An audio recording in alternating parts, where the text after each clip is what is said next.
Good afternoon, everyone. As Connie mentioned, and also actually got my last name right, it's tough one, Preeti Padmanabhan. And I've been in technology for over 20 years. And, recently I got into investing for the last 5 years. And this topic is very dear to my heart, right? Investing in change. And what got me started was that ability to create change. So today we have this wonderful panel here. We talk about change in technology, we talk about change in AI. How about making a change to startups and the investment horizon? Don't we all need that? How many entrepreneurs in this room or business owners?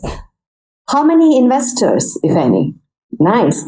And corporate professionals? And people who didn't raise your hands till now, just kidding. Yeah, all of the above, right? There's some folks that do that. So we have this amazing group of panelists here who are the founders, co-founders of Untapped Investing. We're going to find out more about Untapped Investing today. They are really change makers here who are really looking to revolutionize the world of investing. They are looking at underrepresented founders and making sure they have access to capital, making sure they have access to mentoring and other resources. So I cannot wait to hear more from them. Let's first have them introduce themselves. Attica, would you like to go introduce yourself? Yes, thank you so much. It's great to be here with all of you. It's interesting because my background isn't actually in venture. I started as a marketing executive like Preeti and started in fashion and went on to work at some of the biggest brands in the world, including Gap for 15 years, working internationally. I then took a leap and went into the sports world, doing branding and marketing, and then took another leap into the tech world at Google. And it came at a point where there was a shift that was happening in my life. And I said, how do I use these skills to impact some of the things that I care about? And out came Untapped Investing with some of my co-founders. Amazing. So I like Attica. Attica and I did not know each other during this journey. So my career journey is actually from Big Five, started there, and that's where my data trek started. And I didn't know at the time that that would lay the foundation for everything in the future. From there, I went to software. And I came to the Valley and worked in software in one of the top software companies, Siebel Systems. Learned loads there during the boom, the bust. Went from there to hardware. And from there, thought, oh, let me do automotive. That actually includes both software and hardware. And worked with some of the best and toughest CEOs to date. And then from there, thought, okay, let me change it up a bit and went over to consumer goods. Worked with the Swoosh for a bit and learned a bit about our consumers. And from there, thought, I'm a continuous learner, so let's go fintech. And that is a hot market. So went to fintech and, much like Attica highlighted, this was a time, a pivotal moment for me from a career perspective to really think about how can I take everything that I've learned, as well as all the wealth that I have built, and put it to good use, to purpose, and really focus in on what's next for me. And Untapped Investing was just a natural point for me in really ensuring that I'm continuously trying to deal with challenging issues. That's what we've always done, is try to solve some of the most challenging issues. And when we talk about some of the stats, you'll understand why we've decided to do what we're doing. Great. Thanks, Attica. Thanks, Felicia. Thanks, everybody, for joining us for this brief period of time. Let's see, my trajectory. So I was just fascinated with all of the pace of change and the innovation here in Silicon Valley. So I could think of nothing else coming out of my MBA program back in '97 than coming here and working in technology. And so I started at a company that maybe some folks know, the .com. So started with Sun Microsystems, and thereafter went on to another B2B, which was Oracle, and then Juniper, and then most recently got to ride the rocket ship of ServiceNow. So that's Born in the Cloud, SaaS platform company. When we think about change, lasting change, that's transformation. And so what fun did I have then to lead the internal digital transformation at ServiceNow. When I joined, it was just under 2 billion in annual recurring revenue, about 6,000 or so employees, and scaled to over 22,000 and 10 billion in just over 5 years. So was part of that and thinking about what kind of infrastructure is really needed for that type of change. And again, lasting change, not through acquisition. So I also contemplated how do you take all of these decades of being an operator working for somebody else? How do you put that to use? And I realized I had not been living in my purpose. Not at all. I was focused on everybody else outside of me, my family, my health. And so, and I was not diversifying my own investment portfolio. And so that's when I got a little taste of how might we really diversify ourselves, get agency, and get ourselves into the investing world. And so in speaking with my colleagues here, we realized that we all had that shared same purpose. How do we do that? And in fact, how do we do that in a purposeful way for our community, for our diaspora? So let me share, because you asked, you made a point, Felicia, a moment ago about some stats. I did not know this. So it was completely foreign to me, but unreal that of the billions of dollars of venture capital money, how much actually goes to women, solely founded women, startups? Less than two. Now I'm talking about solely founded, so not co with someone of the other gender. Yeah. Here's another staggering fact for you. How much, in percentage terms, VC funding goes to Black founders and startups? 0.48% last year. In fact, last year, we saw the biggest drop in VC funding to Black founded startups, a 71% drop from 22 to 23. Less than $1 billion went to Black founded startups last year. And that was equivalent to 2016. So we were offended. I'm going to use that word. We were offended by that stat. And since we have been operating and working for somebody else, really focused on building that financial wealth for our immediate families, to put our kids into good schools and the like. But what are we doing? How are we helping the broader community? And so, we had some milestone birthdays. And we thought, you know what? We need to take action. We need to execute. We need to pivot. And so that's what we've done. And we've created Untapped Investing.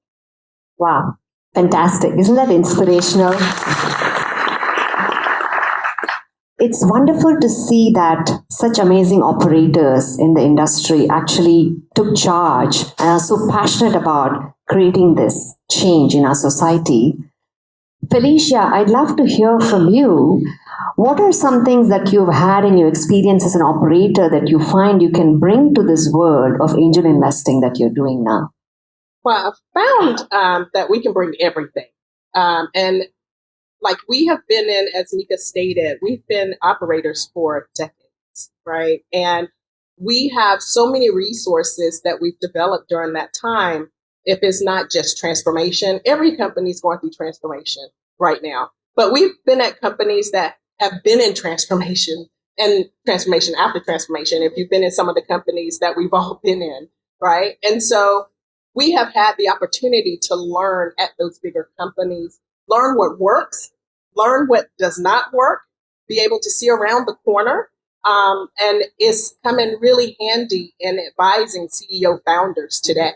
We just found ourselves in that spot of like, oh, really? Is that what you're doing? As we're listening to business plans And they're like, well, what do you think? And we're like, I think I would probably do it this way.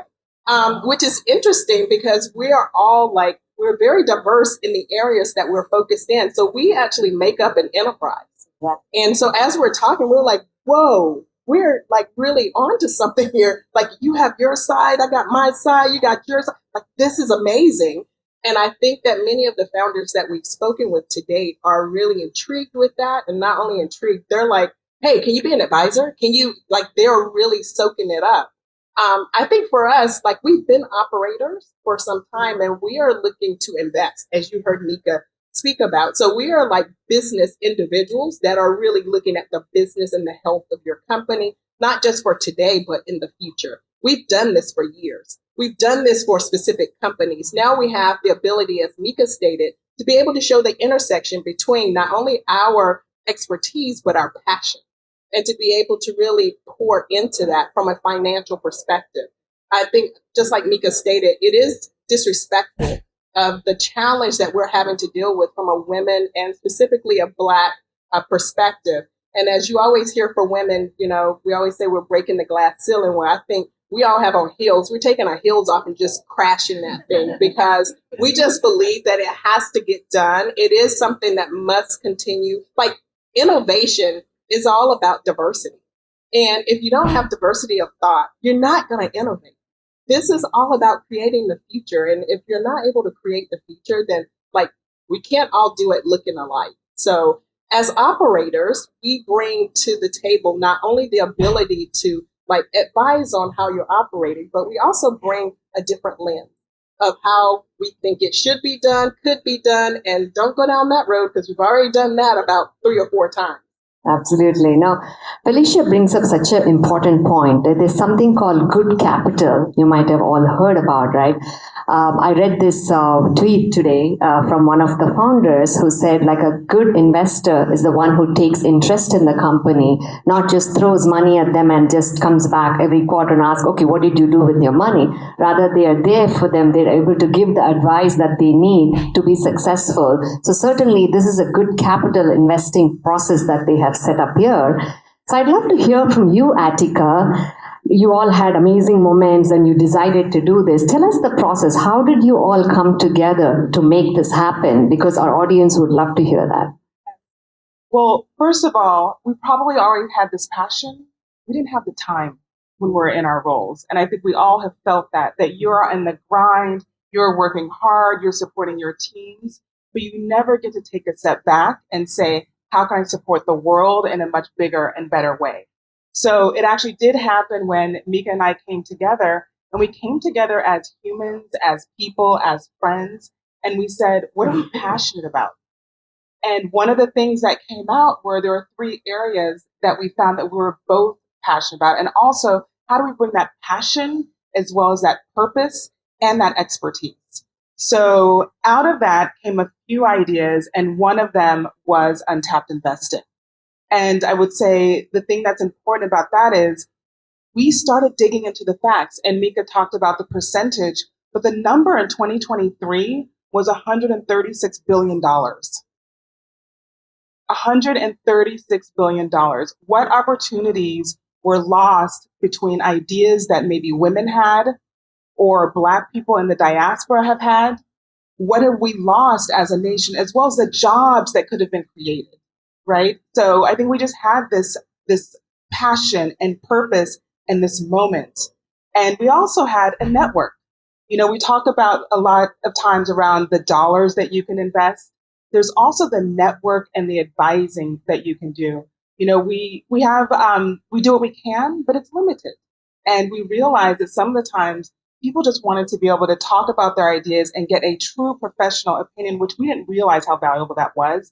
And then sometimes we can connect them to either other investors that actually fit with their portfolio better, as well as just getting expertise in other areas as well. So I would say when we're thinking about how to do it, we also thought about our superpowers and our passion and our purpose, and that's what we created. That's amazing. I can't wait to hear the other ideas, maybe on a different panel. Coming soon, we'll be back. Well, Mika, let's actually turn to some of your startup thesis. We'd love to hear what do you look for in a startup, and if you have any example that you can share, that would be wonderful. So, just taking again, so my superpower is really in the go-to-market space. So, revenue operations. Yeah. Felicia's is people, talent, culture, and then Attica is marketing, branding. And so, to really take advantage of those combined superpowers, we definitely look for startups that already have some product, like a minimum viable product of some sort, so that we can really employ and unlock some of their potential, leveraging what we come and bring to bear. But let me talk about the people side, because it's so important when you are in that pre-seed seed stage. You're investing in the founder, right? In the startup. Yes, the idea as well as what we think is going to be plausible in terms of product market fit. But really, has that founder had a lived experience about whatever problem they're aiming to solve? Have they had any kind of experience with perhaps bringing another prior company to scale, right?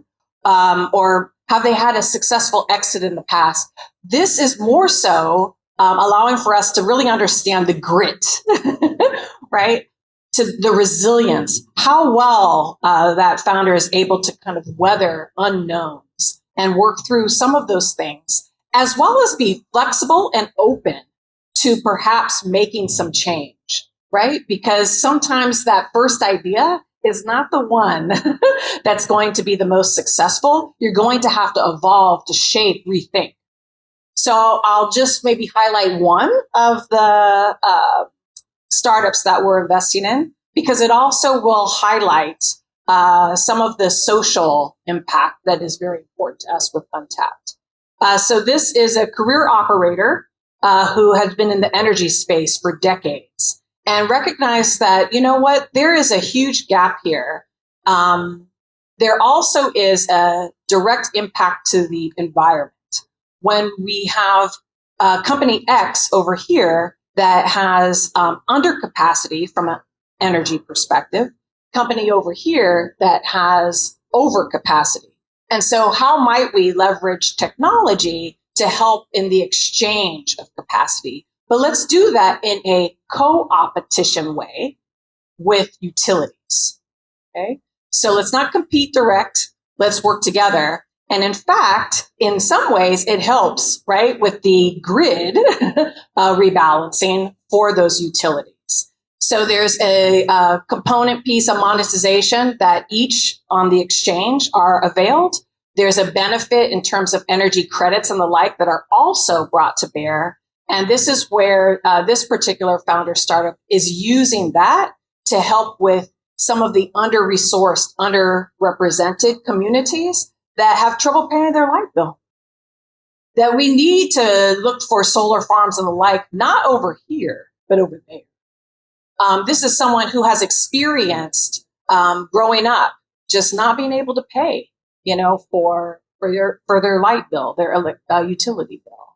And so I love that. And so it's a true kind of, think about it, all of the stakeholder groups get some benefit here. Including, of course, her and her company through that monetization strategy. So that's just one example of one of our startup founders that we're so proud of.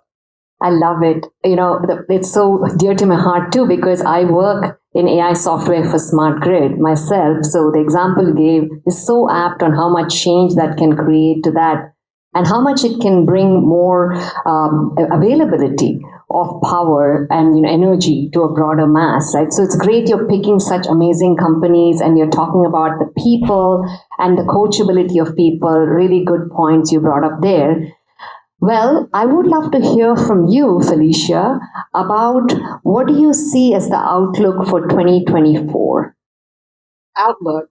I do see that we are going to change those numbers. we're going to shift those numbers, the stats that we highlighted earlier, as it relates to women and to Black, specifically Black CEOs and founders. It's very important that we do our part and that it's not just the three of us, it's all of us, that we're all doing our part to ensure that we're shifting those numbers. Ultimately, in 24, I see for untapped investing that we are going to continue to push in the industries that we're focused in on. You've heard about just the energy company that we have. We're looking at AI. We're looking at fintech. We are definitely digging through. We may have more no's than yeses, but we're digging through and making sure we're making the connections that are needed. I think Attica highlighted earlier, like it is our social capital too that helps many of these CEO and founders, and we want to make sure that we're doing our part overall. And we feel like we're off to a very good start. I think another thing that we'd like to change for 24 is, the stat of like 3 times, meaning Black individuals are 3 times getting rejected for financial support in our innovation. And that is unacceptable. And so whatever we can do to change any of the stats that we've highlighted today, that is our focus for 24. And ultimately, using all the skills that we have to provide to the founders as we can and in time, because there's 24 hours in a day, right? And I think we're leveraging every hour right now because it is our passion. When you're working for your passion, it comes different. It hits different. You're up in the morning. You're late at night. You're up. I did this for others, for other corporations. Now we get to do it for ourselves and for all of the founders and CEOs that we are supporting. So it hits really different for us. And so 24, that's where we are. But I think we're also looking at 25, 26, and we keep counting because we recognize the investments that we make.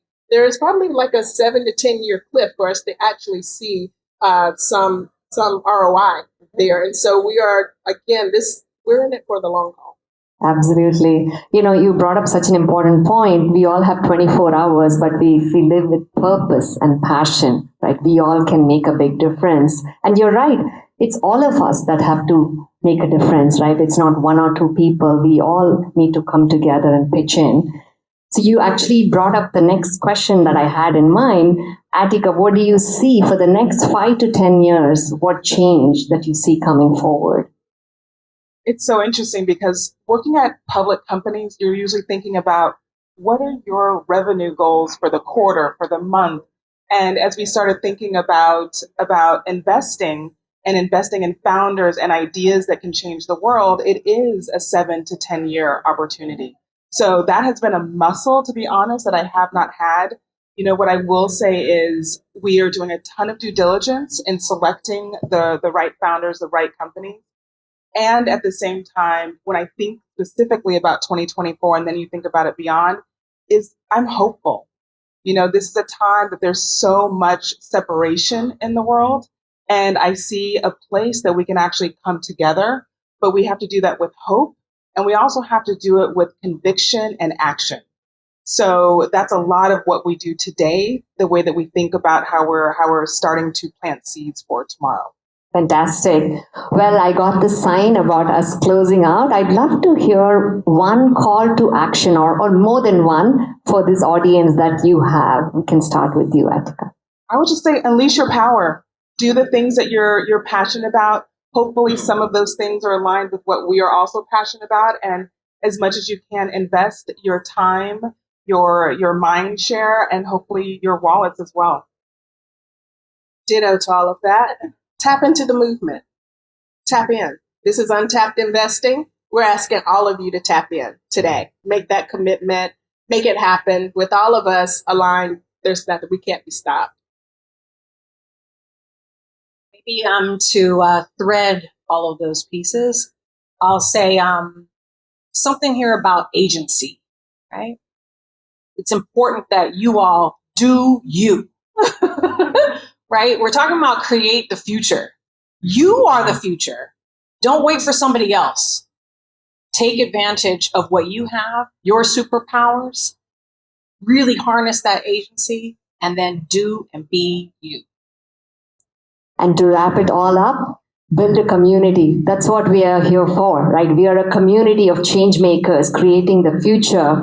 Let's give a loud round of applause to our wonderful panelists.